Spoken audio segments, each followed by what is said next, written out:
You see right here. You see right here. Look, the next LeBron might really be in front of us. I've been in a very appreciative mood of Giannis recently. Just like the concept of Giannis being best player, you know what I'm saying? Very arguably the best player in the league. Just thinking about just, I don't know, the concept of that. Because, like, I don't know. That's it. Like, that's it. That's face value. That's all I got to say. But yeah, shout out to Swish Out. The next LeBron might literally be right in front of us. And this also goes to what my thought process was. I was like, dang, like it was a video of Giannis talking about Kobe and just his articulation. He was talking about how like 10 years ago or something like that, he saw himself checking into his first game against the Knicks actually, and he just saw like the fire and desire in his eyes. And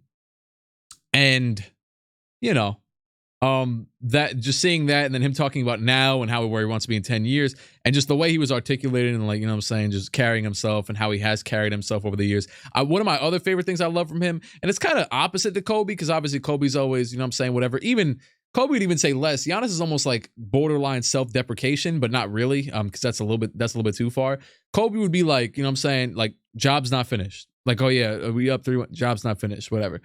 Giannis, the year they won the ring, the ex Giannis, yo, like, do you guys think you have the best chance you win the ring? He's like, I don't know. like, hey, I don't. But then he went out and showed us that he did, or he just went out and did it. So yeah, there you go. But he's himself. I like so him. Luka signs this huge contract. He's 22 years old. He signs this monster rookie extension, and people start talking about whether or not he is the next face of the NBA. To be clear, there's a lineage to this. The face of the league was two people. It was Magic Johnson and Larry Bird together. They passed the baton to Michael Jordan. He passed the baton to Kobe Bryant. He passed the baton to LeBron James. Now, the time is coming where LeBron will pass that baton. I don't know quite how soon. He remains the face of the sport right now. But the obvious other candidates are all older. Kevin Durant is an older player. Steph Curry is an older player. Kawhi Leonard is a little less old, but also not available enough. He can't become the face of the league.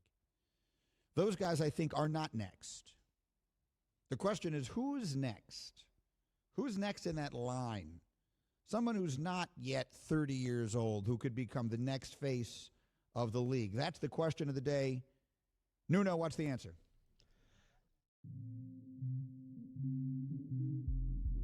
Do they not have an answer for that? I hear that bracket's instrumental. Past weekend, I think I finally came to a true realization. LeBron James, as we knew and love him, that guy is done. Like, that's over. The Lakers played Minnesota on Friday, and of course they lost. In Minnesota, after the game, they posted this on their social medias. This one picture literally looks like a young Michael Jordan versus an old, clearly aging LeBron. His hair has officially hit George Jefferson's stage, and though his numbers can still mask it, his impact on the overall game has significantly declined. This made me look up highlights of the... He averaged 30 points per game. How was Bron done? Because he's been playing mid this season, average this season to LeBron standards. But yeah, he could always get back to what he's been doing. At least hopefully when it matters or whatever. The LeBron that I fell in love with in middle school, the one that had the bush, the one that danced and could literally elevate he's like you. LeBron's about to turn what, 38 or 39 wins. this year, the dog? One that truly could be argued as the greatest player ever. Maybe it took me longer than others, but my childhood LeBron is done. Then I watched Atlanta yeah. Let me comment on that. Hey, your child. Hey, maybe it took you longer. Yeah, I don't know why, but just not to say that I didn't think that he had longevity enough to make it to this point and still be good. But the concept of a player watching Kobe, not saying that LeBron also wasn't like, so resistant to injuries throughout most of his career, to the point where he would look indestructible for majority of his career until the recent years. Obviously that's the case for sure with him and how much who he spends $1 million on his body. But back when in like 2019, I guess, when he got to the when he got to the Lakers and then got injured, that's when I started being like, all right, he's starting to lose it. And I know he won a ring since, because me personally, I always had this motto when LeBron was back in the Eastern Conference. I always had this motto, and it was the year actually, I guess, because 2019. 2019, no, he didn't make the finals. No. Yeah, 19 was the year of the Lakers. 2018, I remember people talking about, oh, this person's gonna make the finals in 2018 when he made it with the Cavs with the trash lineup and everything. I'm like, I'm just never gonna doubt LeBron until LeBron makes me doubt LeBron. And he didn't make me doubt him in 2019 because he got injured. And then he won again in 2020. And 2021 was the first time injuries, so it's just injuries have piled on the past few years, and it's like you starting to get a feel, like starting to get a coping feel that, oh yeah, no, Bron's starting to decline pretty. I wouldn't say drastically, but just gracefully decline, because he's still LeBron, but he's not LeBron. You get it. But let me hear what he has to say. And Giannis shot way too many free throws with some truly favorable calls, but nevertheless they won, and they're now 5-0. Insane Milwaukee dunk. Isn't this extremely deep team? I think they're 8-0 now. They're not the Clippers. They're pretty top heavy when you really look at it, especially without Middleton. Right now, without Middleton, Drew for sure. Holiday is their second best player, and before this Atlanta game, he was having an extremely rough start. Brook Lopez and Bobby Portis, they're probably the next best two, and what they do best for Giannis, space the floor as bigs, they haven't even been great at so far this year. Nevertheless, the Bucks are still undefeated. Chris Middleton has given his team a consistent 20 points a night on very efficient splits over the last 5 seasons. Chris has been claimed as the Bucks closer, which I can agree with to some extent. But even with that being the case, going back to last playoffs, Drew did hit a real the nice Bucks shot are against the 11-4 Pistons in his departure, and for Giannis' whole career, he's 20-4 without Middleton. That's an 83% winning percentage without your second best player. For his whole career, they've only played 24 games without each other. That's crazy. Giannis is actually the quote-unquote next LeBron. Obviously, when comparing a player to someone of LeBron's magnitude, it will never be precise. What we've seen from Jordan and Kobe, that will never be duplicated.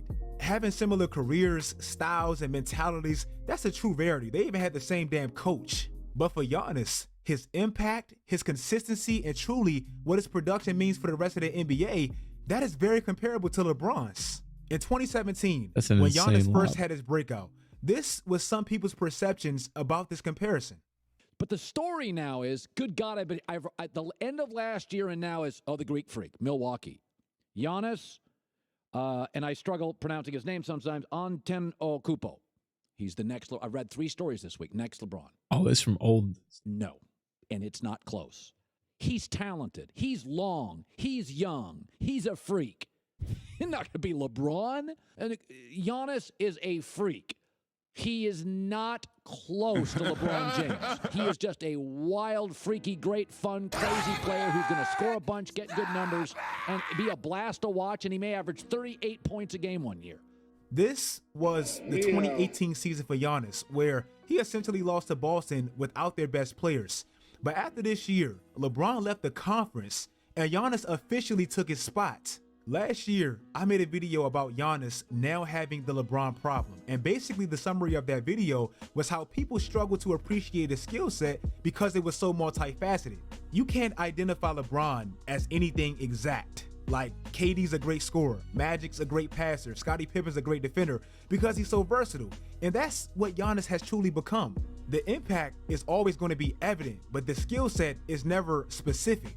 In 2009, I believe LeBron became the best player in the world, and that's just my opinion. The Cavs went from 45 wins the previous year to 66, and the only real addition they made was Mo Williams. That season, LeBron won the MVP, and after he tasted what winning looked like on just a small scale, look at how much winning he did for the next few seasons. Literally 10 years later, Giannis won 44 games in 2018, just like LeBron's 45 in 2008.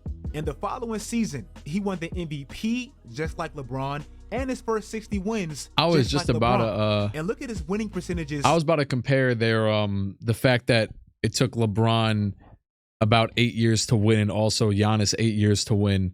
And also, by the way, that was the other thing that made me so appreciative of Giannis that I was pointing out at the beginning of the video, is that Giannis, the fact that he came into the league completely opposite of what he is now is such a beautiful thing to see. He arguably is, well, obviously, so here's the thing, right?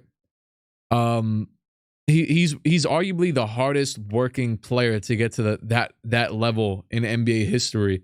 You could argue, oh well, he could have just stood somewhere else for another 2 years and came into the league more polished, like how he was in his second, third year, starting to get better and better. But there has never been a player, I don't believe, in that top 10, top 15, top 20 that came into the league as bad as Giannis to become as good as Giannis. So that's the most interesting part of it to me, work ethic wise. The other players are Larry Bird, Kareem, and Cousins. So that's what I. Well, so you said he grinded crazy and they still hated on him. I don't think anybody can rightfully hate on Giannis, nor do I know anybody that really does. It could just be criticism. It'll happen again. It's gonna happen again. It's inevitable. It's a cycle of anything. If he loses this year, there's gonna be criticism. He lost last year. There was probably some criticism, even though Middleton was injured. So that's just the cycle of, just life, basketball. Yeah, but that was the thing that really I was appreciative of. So that plus the fact that he's also he entered the league around the same age that LeBron entered. And at the end of the day, he has very similar accolades to LeBron within the same amount of time in his career. Considering that LeBron came in 03 to finally 11, he won. So that's 8 years. And then Giannis, 13 to 21, that's 8 years.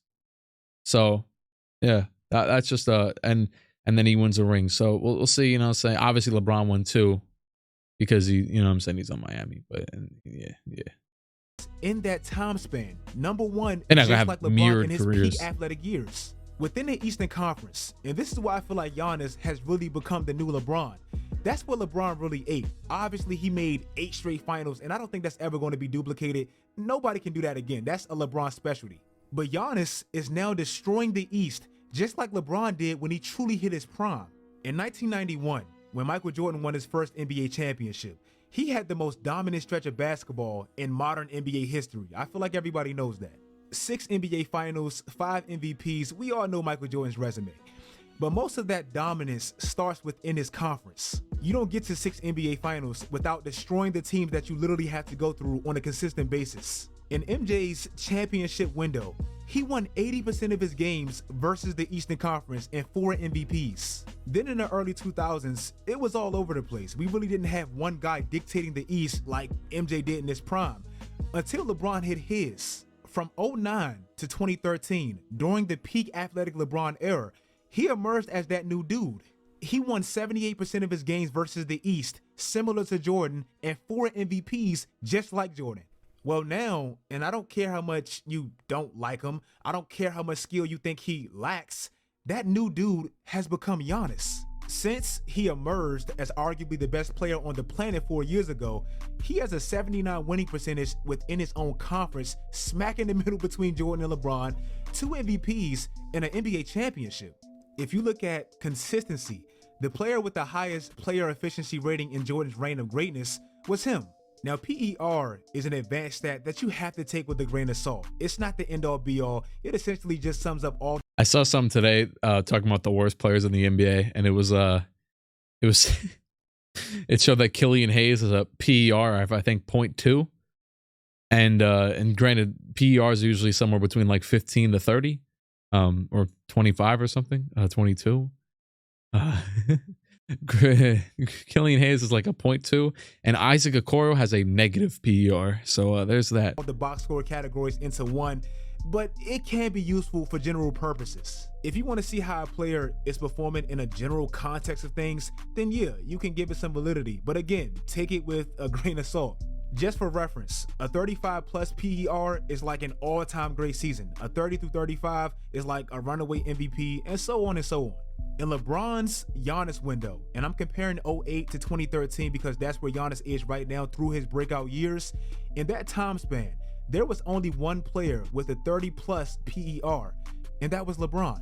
In Giannis's breakout tenure, and that's obviously from 2018 to right now when he won his first MVP, there's only been one player with a 30 plus PER for that time span, and of course that's Giannis. Right now, as we currently sit, Giannis is on top of the PER stat, and he's on pace to actually break the all-time record. Probably going to drop, but that's the pace that he's playing at. Even if you look at the player that kept Kevin Durant as the second best player on the planet for years, Giannis has even replaced LeBron in that. In LeBron's Giannis years from 09 to 2013, he had an 8-2 record against KD. Now, from 2019 to right now, Giannis has a 7-2 record against KD. I personally have KD as my 4th best player behind Giannis, Steph, and Luka, but still, when a great player like Michael Jordan or LeBron leaves, we try to build the perfect stories, the perfect narrative. Whoa.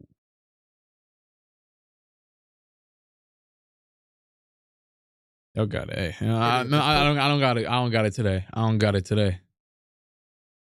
Hype around the next guy. Ben Simmons was supposed to be the next LeBron as a #1 pick. LeBron even basically claimed him as he probably just talking about this season, I guess. But I can't do that. I can't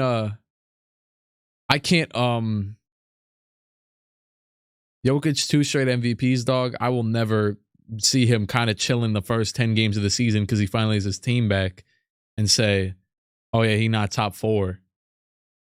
So yeah, that's just my personal opinion. I got Jokic over Curry and KD. I don't know. Luka has been so otherworldly, and Curry. That if we're talking this season, why is Curry losing? I don't know. I know he just won, but I'm just saying. Fresh Prince, all this, but that's clearly not happening. Then it was supposed to be Zion as another #1 pick with a lot his of team hype. has been trash. And even though Zion is tremendous, LeBron's #1 ability always has been his availability. Curry been trying. In fact, if you look at LeBron's first 10 years in the league, he played 95% of his games. I can't make a list off the first 3 weeks, though. If you look at Giannis's first 10 years in the league, and this is his 10th season, he's played 91, and he's never missed a playoff game just like LeBron. Now let's look at Ben Simmons's and Zion's. It's not even comparable. In conclusion, Giannis may not have the aura, the storyline, the narrative, the off-the-court brand deals and all that stuff like LeBron. Hell, he wasn't even born on U.S. soil like some people may prefer. But his impact some people may prefer is dominance crazy. Thus far, it's in the same realm as LeBron's was at this specific stage in his career. At the top of every single year, we're going to have to consider Milwaukee as a contender because of one man, just like we did for LeBron no matter where he was. If you guys like this video, like this video. If you're new to the channel, subscribe and turn on post notifications. Follow my social media sites. Do all that great stuff, guys. And until next time, as always. Oh yeah, Luka's the first player to have 8 30-point games to start a season since Wilt. I definitely saw that stat. I know you just said he had 8 30-point, but I definitely saw that stat. Zion legit sold himself. He really could.